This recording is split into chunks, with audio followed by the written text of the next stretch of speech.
nama saya Rinda Ferawati, Prodi Pendidikan Guru Sekolah Dasar SKIP PGRI Lubuk Linggau. Di sini saya akan menjelaskan mengenai model dan prinsip pengembangan kurikulum. Model pengembangan kurikulum yang pertama, model pengembangan kurikulum project. Ada beberapa model yang dikemukakan. Yang pertama menggambarkan bahwa kegiatan pendidikan semata-mata terdiri dari kegiatan memberikan informasi. Yang kedua, penyempurnaan dari model 1 dengan menambahkan pokok yang belum tercover pada model 1, yaitu mengenal metode dan organisasi bahan pelajaran. Yang ketiga, merupakan penyempurnaan dari model 2 yang belum bisa memberikan alternatif pokok atas unsur teknologi pendidikan ke dalamnya. Yang terakhir, dengan memasukkan unsur tujuan di dalamnya. Yang kedua, model pengembangan kurikulum ZES. Terdapat 4 model. Yang pertama, model administratif. Model administratif merupakan model pengembangan kurikulum yang paling lama dan paling banyak digunakan. Model administratif disebut juga model garis staf yang terdiri dari pengawas pendidikan, kepala sekolah, dan staf pengajar inti. Yang kedua, model GRI. Model pengembangan ini merupakan lawan dari model pertama yang menuntut adanya kerja antar guru, antar sekolah secara baik, dan juga ada kerjasama antar pihak dinas sekolah, khususnya orang tua, murid, dan masyarakat. Yang ketiga, model BIKOM. Terdapat 5 langkah penting dalam pengambilan keputusan pengembangan kurikulum. Yang pertama, menentukan arena pengembangan kurikulum yang dilakukan, yaitu berupa kelas, sekolah, sistem persekolahan nasional. Yang kedua, memilih dan mengikutsertakan pengembangan kurikulum yang terdiri atas spesialis kurikulum, kelompok profesional, dan penyuluhan pendidikan.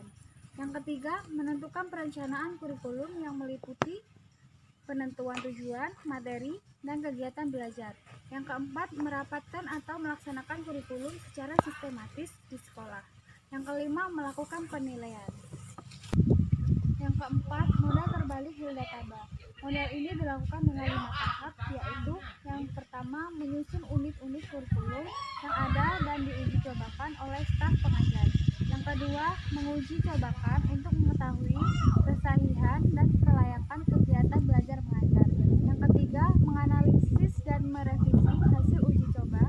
Yang keempat, menyusun kerangka teoritis.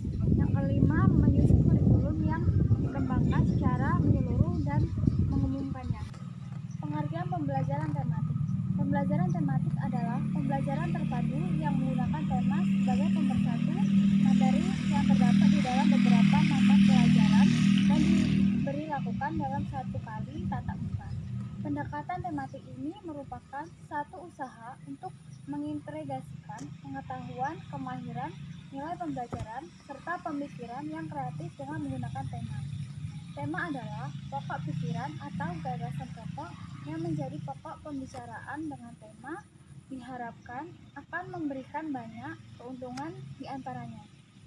Siswa mudah memusatkan perhatian pada suatu tema tertentu.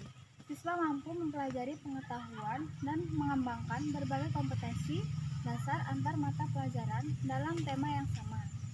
Siswa lebih bergairah belajar karena dapat berkomunikasi dalam situasi nyata untuk mengembangkan suatu kemampuan dalam satu mata pelajaran sekaligus mempelajari mata pelajaran lain. Guru dapat menghemat waktu karena mata pelajaran yang disajikan secara tematik dapat dipersiapkan sekaligus dan diberikan dalam 2 atau 3 pertemuan waktu.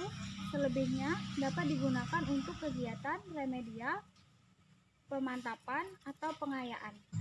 Selanjutnya, karakteristik pembelajaran tematik. Yang pertama, berpusat pada siswa. Yang kedua, memberikan pengalaman langsung. Yang ketiga, pemisahan mata pelajaran tidak begitu jelas. Yang keempat, menyajikan konsep dan berbagai mata pelajaran.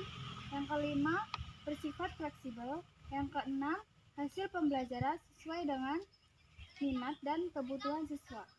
Selanjutnya, manfaat pembelajaran tematik. Yang pertama, siswa mampu melihat hubungan-hubungan yang bermakna sebab isi atau materi pembelajaran lebih berperan sebagai sarana atau alat, bukan tujuan akhir. Yang kedua, Pembelajaran menjadi utuh sehingga siswa dapat mengerti mengenai proses dan materi yang tidak terpecah-pecah. Keuntungan pembelajaran tematik bagi guru antara lain adalah sebagai berikut. Yang pertama, menyediakan kurikulum yang berpusat pada siswa yang dikaitkan dengan minat, kebutuhan, dan kecerdasan. Mereka didorong untuk membuat keputusan sendiri dan bertanggung jawab pada keberhasilan belajar.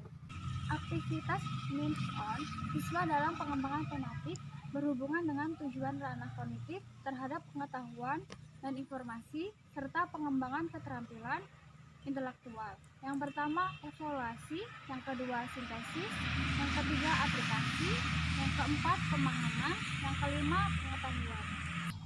Sekian penyampaian dari saya akhiri. Wassalamualaikum warahmatullahi wabarakatuh.